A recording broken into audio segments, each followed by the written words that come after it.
అందుకనే రష్యా మాట్లాడలా, and America మాట్లాడలా, మిగిలిన ఆస్ట్రేలియా, ఇంగ్లాండ్ ఎవరూ మాట్లాడలా, యూరప్ అంతా కూడా మనకు బాసగా నిలిచింది. ఇప్పుడు ఏకాకైంది పాకిస్తాన్, తల పట్టుకొని కూర్చుంది. మీకు దీనికి సంబంధించి చిన్న ఇది చెప్తా. లీటర్ నీళ్లు 140 రూపాయలు, లీటర్ పాలు 250 రూపాయలు, 8 స్లైసెస్ ఉన్న బ్రెడ్ ప్యాకెట్ 500 రూపాయలు. ఇస్లామాబాద్లో ఉన్న ఒక మిత్రుడు, నా జర్నలిస్ట్ మిత్రుడు నాతో చెప్పింది, అతని పేరు నేను చెప్పలేను, నాతో చెప్పింది. అతను ముస్లిం బాన్ పాకిస్తానీ. అనవసరంగా తగువ పెట్టుకొని పాకిస్తాన్ ఆర్మీ మాకు చేటు తెచ్చింది, రేపు పొద్దున మేము ఎలా బతుకుతాము, అక్కడ సివిల్ వార్ రాబోతోందండి. That's what he said. 100% he went on record. Sir, Pakistani army, Pakistani ISI inter service intelligence agency and ముల్లా, ఈ ముగ్గురు పాకిస్తాన్లో ఉన్న సాధారణ జనాన్ని చంపటానికి వాళ్ళు తీసుకున్న ఒక దుశ్చర్య ఇది. వాళ్ళ గొయ్యి వాళ్ళు దూకున్నట్టు సొంత జనాన్ని సింధు నది జలాలు ఆగిపోతాయి. వ్యవసాయం ఇంకోటి సిమ్లా ఒప్పందం గురించి నిన్న రద్దు చేస్తామని చెప్పింది. అదే ఏకపక్షంగా చెప్పింది. బహుశా మైండ్లో ఉన్న చిప్ ఏదన్నా దాన్ని ఏదో అంటారు, అదేదో అయిందేమో. వాళ్ళు ఏమని ఆ రోజు ఇందిరాగాంధీకి జుల్ఫికర్ అలీ భుట్టోకి జరిగిన ఒప్పందం, సిమ్లా ఒప్పందం ఏంటి, 16,000 చదరపు కిలోమీటర్ల ఇటు హారిజంటల్గా వర్టికల్గా అది పాకిస్తాన్కి చెందుతుంది. ఒప్పందం సీజ్ అయినప్పుడు when the agreement was seized, Lahore మన ఇమీడియట్ సరిహద్దు. అది మర్చిపోయి ఆ మాట అన్నారా? అంటే దట్ ఈస్ స్క్రాప్డ్ అనుకోండి, ఆ ఒప్పందమే స్క్రాప్. టెక్నికల్ గా మాట్లాడితే లాహోర్ దాకా మనం వెళ్ళిపోయి ఆక్యుపై చేసుకోవచ్చు. అసలు వాళ్ళు ఏం మాట్లాడుతున్నారు వాళ్ళకి తెలియట్లేదు. They lost their senses. వాళ్ళు ఏంటంటే ఇన్సెసెంట్ స్ట్రగుల్ చేశారు కదా, అందువల్ల they lost all their senses.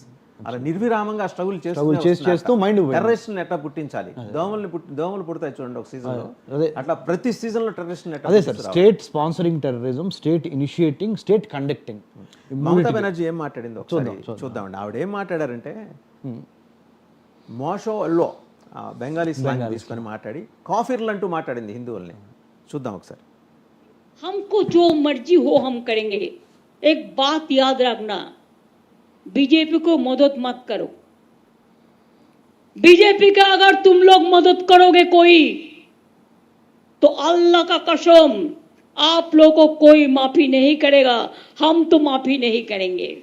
हे लड़ाई में हम लड़ाई करेंगे, हम लड़ेंगे नहीं. जो काफिर है, जो कापुरुष है, वो डरते हैं, वो मरते हैं. जो लड़ते हैं वो जिंदा रहते हैं. हमको जो రైట్ అండి. ఆవిడేంది కాఫిర్లాట. ఆవిడేంటంటే ఏ దేశంలో పుట్టింది ఆవిడ, ఏ ధర్మంలో పుట్టింది ఆవిడ? అదే ఓట్ బ్యాంక్ పాలిటిక్స్ కోసము అంత అవసరం, ధర్మాన్ని విడిచిపెట్టుకునేంత అవసరం ఉందా? కాఫీర్ ఏంటి, విగ్రహారాధకులందరినీ చంపేస్తుంది ఆవిడ. అట్లా కాదండి. ఇప్పుడు బీజేపీకి మీరు సపోర్ట్ బీజేపీతో కొట్లాడండి, నా నో ఇష్యూ, పొలిటికల్ పార్టీ మీరు కొట్లాడుకోండి, కానీ కాఫీర్లు ఏంటి, మీరు యూజ్ చేసిన టెర్మినాలజీ ఏంటి? బీజేపీకి మీరు సపోర్ట్ చేస్తే అల్లా కూడా మిమ్మల్ని క్షమించాడు. అట్లా ఒక ముస్లిం కూడా మాట్లాడలా. ఒక సామెత ఉంది, అది మనం ఉచ్చరించకూడదు. కొత్తగా మతం పుచ్చుకున్నవాడు రకరకాల వేషాలు వేసాడు, అట్లా ఉంది. చాలా విచారకరం. నెక్స్ట్ తన భర్తని కోల్పోయిన ఒక క్రిస్టియన్ మహిళ ఏం మాట్లాడారో అది కూడా, క్రిస్టియన్స్ కూడా చంపటం. అతనికి కల్మా అంటే తెలియదు అనేసరికి ఛాతీ మీద గురిపెట్టి కాల్చి చంపారట. ఆవిడ మాట్లాడింది చూద్దామండి ఒకసారి. ఆవిడ బాధితురాలు.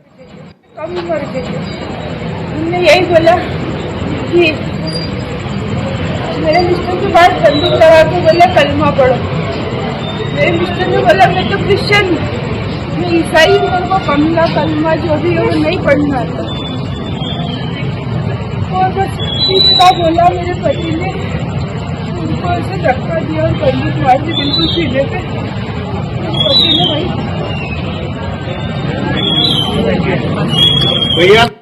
ఆ తల్లి వేదన చూశారు కదా.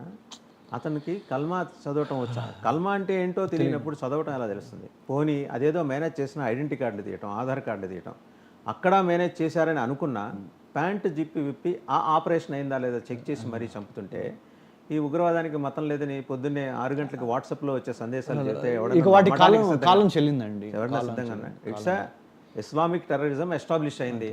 ఓవైసీ దేశాన్ని మొత్తం గడగడలాడిస్తానని భావించే ఓవైసీ లాంటి వాడు గడగడలాడుతూ వణుక్కుంటూ నిన్న హోమ్ మినిస్టర్ నాకు కాల్ చేశారు, నేను ఢిల్లీ ఇమ్మీడియట్ ఫ్లైట్కి బయలుదేరి వెళ్తున్నాను అన్నారు. వెళ్ళుంటారు, ఆయన డెఫినెట్గా వెళ్ళుంటారు, హాజరై ఉంటారు. ఇప్పుడు నేషన్ మొత్తం ఒక తాటి మీద నడవకపోతే వచ్చే విపత్తు ఏంటో ఓవైసీ ఊహించాడు. ఓవైసీలో మార్పు వస్తుందని మీరు అనుకుంటున్నారా? రావాలండి. ఈ దెబ్బతో ఓవైసీ గారిలో మార్పు రావాలి, వస్తుంది, రావాలి. ఇక అంతే, టైం వచ్చేసింది. ఇక రావాల్సిందే, మార్పు రావాల్సిందే. ఇంక వేరే ఆల్టర్నేటివ్ లేదు. అందరితో కలుపుకొని జాగ్రత్తగా ఉండాలనే మార్పు రావాల్సిందే. ఫైనల్గా రమేష్ గారు ఒక విషయం చెప్పండి. రక్షణ రంగానికి సంబంధించి చాలా అంశాలు మనం రివీల్ చేయకూడదు. In the larger interest of the nation నేను మాట్లాడుతున్నా. రివీల్ చేయదగిన అంశాలు ఇమీడియట్గా మనం తీసుకుపోయే steps within the frame నేను అడుగుతున్నానండి, మీరు చెప్పగలరా?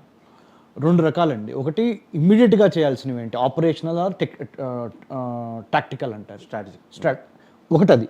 రెండోది స్ట్రాటజిక్. ఒకటేమో ఇమ్మీడియట్గా చేయాల్సినవి టాక్టికల్గా, ఆపరేషనల్గా, ఇంకొకటి స్ట్రాటజిక్ అండ్ ఫ్యూచర్లో చేయాల్సిన అంశాలు. ఫస్ట్ ఇమ్మీడియట్గా చేయాల్సినవి ఏంటో గవర్నమెంట్ ఆఫ్ ఇండియా చేస్తుంది. మనమేం చేయాలంటే పౌరులుగా, మీడియా సంస్థలు, మీరు